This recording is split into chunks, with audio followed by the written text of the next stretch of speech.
Hello guys, আসসালামু আলাইকুম। এখানে তৌসিফ মাহবুব আর মালাইকা চৌধুরীর একটি নতুন নাটকের শর্ট চলছে। তো নাটকের শুটিং কিভাবে হয় তো দেখেন। আসগার চাচা, এটা আপনার কেমন আক্কেল? কতবার বলা হয়েছে আমাদের বাড়ির মেহমান কেনাকাটা করলে টাকা রাখবেন না, খাতায় লিখে রাখবেন। বড় চাচা এসে দিয়ে দিবে। জি আম্মা, বলা হয়েছে। এটা জানেন কে? সাগর ভাইয়ের বন্ধু, আমাদের খাস মেহমান। আব্বা যদি জানতে পারে আপনি ওনার থেকে টাকা নিছেন, আব্বা কিন্তু রেগে আগুন হয়ে যাবে। আর জানেনই তো, আব্বা রাখলে কিন্তু তার মাথা ঠিক থাকে না। আচ্ছা, এটা কেমন কথা? আমি সিগারেট কিনবো, এটার টাকা তোমার বাবা দিল?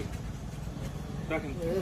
না না, আমারে ক্ষমা করবেন স্যার, আমি আপনার কাছ থেকে টাকা পয়সা নিতে পারবো না। আপনি মিয়া বাড়ির মেহমান, মানে আমার গ্রামের মেহমান। যান, টাকা লাগবে। আচ্ছা, আজকে রাখেন, পরে এক সময় এসে আমি চা